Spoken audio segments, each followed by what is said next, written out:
And man, when we get to see his face, any sacrifice that we've made here, it's gonna be worth it. From sleep, from money, friends, it's all gonna be worth it.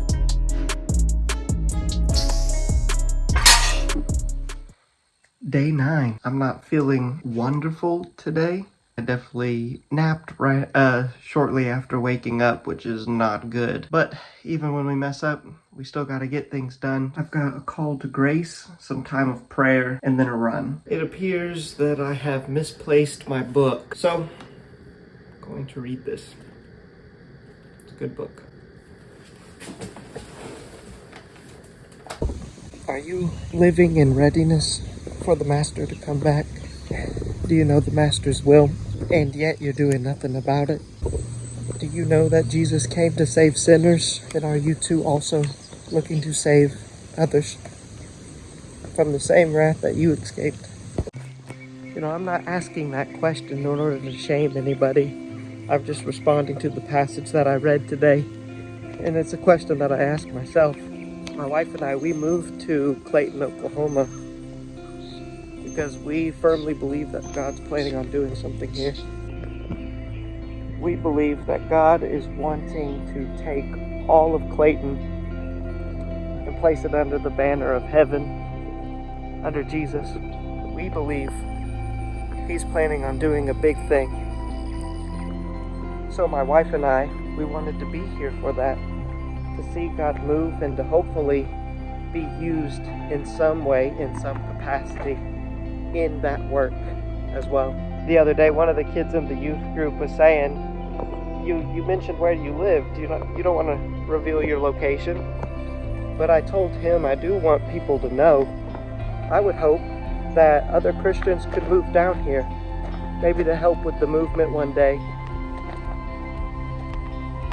Fill this place up with other believers that are just living their day-to-day lives, wanting to maximize God's glory in this area, to completely change it, to push back darkness. God's already been doing work here. There have been people saved. There's a church here. God's doing something, and has been. And I just want to see more, you know. So far in the youth group, we've had 1 salvation, 3 people following in believers' baptism, obedience, and then 2 or 3 that have also recommitted their lives to following Christ. I guess I say all of that to say that God moves, and we can be servants that are ready for His coming back. By taking part in these movements, let's bring everybody in that we can. Christ's sacrifice, literally even just the looking forward to it happening, was agonizing for Him, and it took a hold of His thinking at all times, it seems, from this passage. How about we take hold of gratitude for His willingness to do what He did for us, and let's display righteousness to the world. Let's tell people about what Jesus did, how He's changed our lives, and then let's show it on a daily basis. I thank God so much that there is the Holy Spirit. We're going to do it so imperfectly that He is going to do big things through you by the power of the Holy Spirit. But we see from this passage, the passage that I read, Luke 12,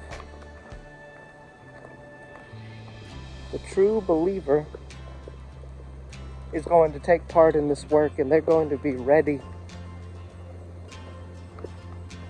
as servants or slaves, waiting for their master to come back. So I know, even like with these videos, that sometimes they seem pointless, or I don't say things clearly enough, or you know, what does working out, exercise have to do with godliness? but I try to post each of these videos with the mindset of like, God, this is an offering to you. Use it in any way that you wish. And I believe He can, and I hope He will. What passions has God given you? Are you eating, sleeping, working, living all for the glory of God in every single aspect? You absolutely can. You're completely capable. And man, when we get to see His face,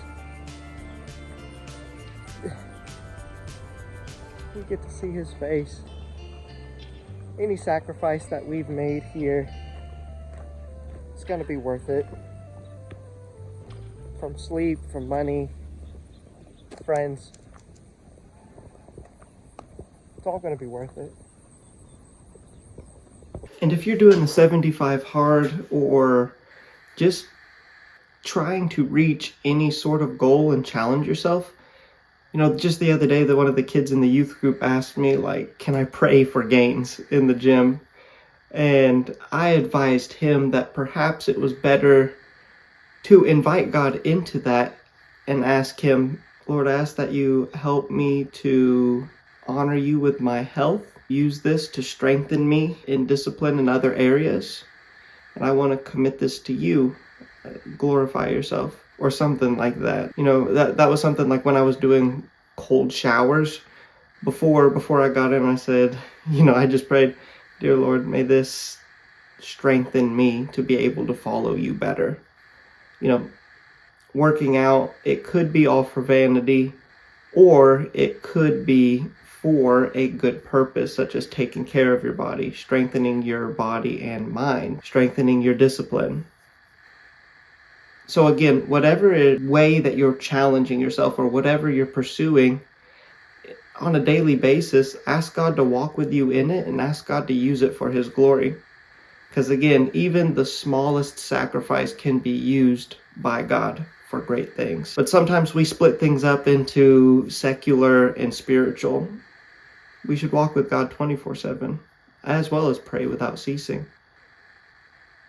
Just some thoughts. You know the name of my set. I got it out of the mud. I'm from the sticks. Hunting is just in my... Okay.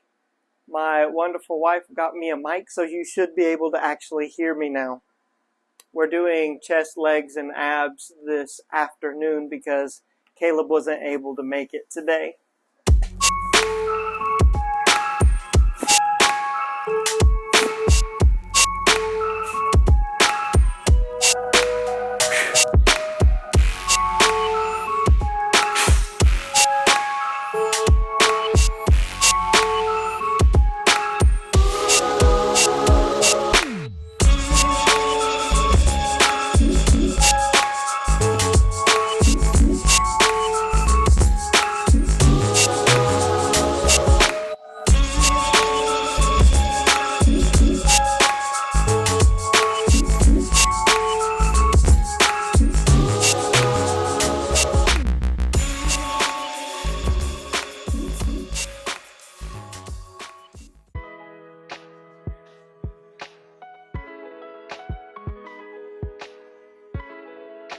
I read How to Win Friends and Influence People, and the basic idea for the chapter was that in order to be interesting in conversation or to have people like you, you've got to find out what their interests are and then ask questions and speak on that.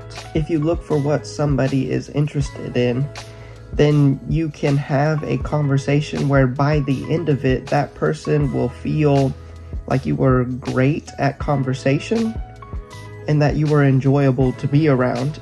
He spoke of this one guy that was trying to sell bread to a hotel for many, many years, and he spoke to this guy week by week. But after 4 years of trying that, he finally just decided to look into his interests, and there was a certain hotel group that he was very passionate about. And after having that conversation with him, the next day, unprovoked, that man asked him for samples of his bread. He made a sale. After 4 years, all it took was, instead of trying to get something out of the individual, He simply spoke on what this man already was interested in. It's pretty straightforward, but I guess sometimes we're so focused on the end result of getting something out of somebody that we don't just care enough to speak on what they are passionate about or interested in. So, there you go. Day 8 is done.